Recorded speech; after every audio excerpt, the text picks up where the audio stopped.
नमस्कार दोस्तों, मैं हूं प्रवेश और मेरे साथ देख रहे हो आप करंट अफेयर्स भारत। तो आज हम बात करने जा रहे हैं एक ऐसी टेक्नोलॉजी की जो फ्यूचर वार्स के रूल्स को रीराइट कर सकती है।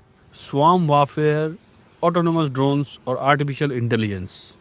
और इस बार ये सिर्फ ग्लोबल पावर्स की कहानी नहीं है, ये है इंडिया की कहानी, जो कि L&T जो हमारी इंडिया की कंपनी है वो officially entered this elite club.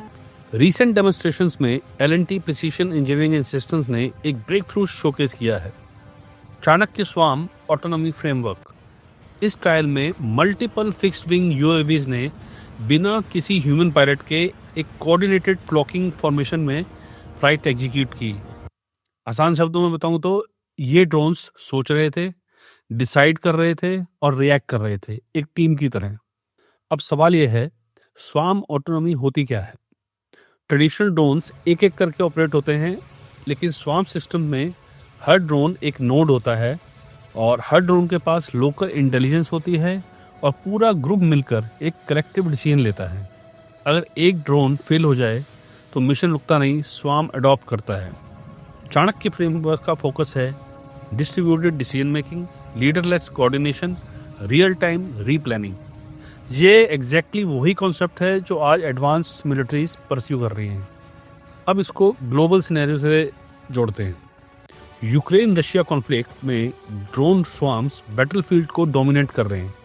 China अपने इंटेलिजेंटाइज्ड वॉरफेयर डॉक्ट्रिन पर काम कर रहा है और USA रेप्लिकेटर इनिशिएटिव के through thousands of autonomous systems deploy करने की प्लानिंग में। इस इन्वायरमेंट में स्वार्म ऑटोनॉमी सिर्फ टेक्नोलॉजी नहीं, स्ट्रेटेजिक डेटरेंस है। और इंडिया का इस डोमेन में एंट्री लेना एक क्लियर सिग्नल देता है कि इंडिया सिर्फ इंपोर्ट डिपेंडेंट डिफेंस बायर नहीं रहा, वो फ्यूचर वारफेयर के आर्किटेक्ट बन रहा है।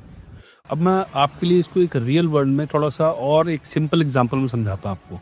सोचिए 50 ऑटोनोमस ड्रोन्स हैं, एनिमी रडार्स को कंफ्यूज करते हैं, कुछ सर्विलेंस करते हैं, कुछ डेकॉयज बनकर अटैक ऑब्जर्व करते हैं, और ये सब बिना सैटेलाइट कंट्रोल के।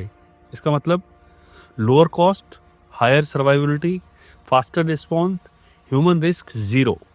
एग्जैक्टली इसी डायरेक्शन में चाणक्य फ्रेमवर्क का डिज़ाइन फिलॉसफी है। इस डेवलपमेंट के 4 मेजर इम्प्लीकेशंस हैं। पहला, border surveillance and maritime security, Himalaya से इंडियन ओशन तक। दूसरा, फोर्स मल्टीप्लिकेशन, कम प्लेटफॉर्म्स ज़्यादा इम्पैक्ट। तीसरा, electronic warfare resilience, GPS denied environments में operation. 4, export potential, friendly nations के लिए इंडिजीनियस सॉल्यूशन। ये सिर्फ डिफेंस कैपेबिलिटी नहीं, ये स्ट्रेटेजिक इन्फ्लुएंस का टूल भी है। तो दोस्तों, चाणक्य स्वार्म ऑटोनॉमी फ्रेमवर्क एक प्रोडक्ट नहीं, एक डॉक्ट्रिन का फाउंडेशन है। आने वाले वार्स इंडिया पायलट से नहीं, नंबर से नहीं, बल्कि एल्गोरिथम्स और ऑटोनॉमी से जीता जाएंगे।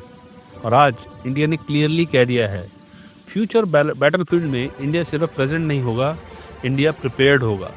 अगर आपको मेरा ये वीडियो पसंद आया हो तो प्लीज़ लाइक कीजिए, शेयर कीजिए और सब्सक्राइब कीजिए। और मिलते हैं आपसे नेक्स्ट वीडियो में। जय हिंद।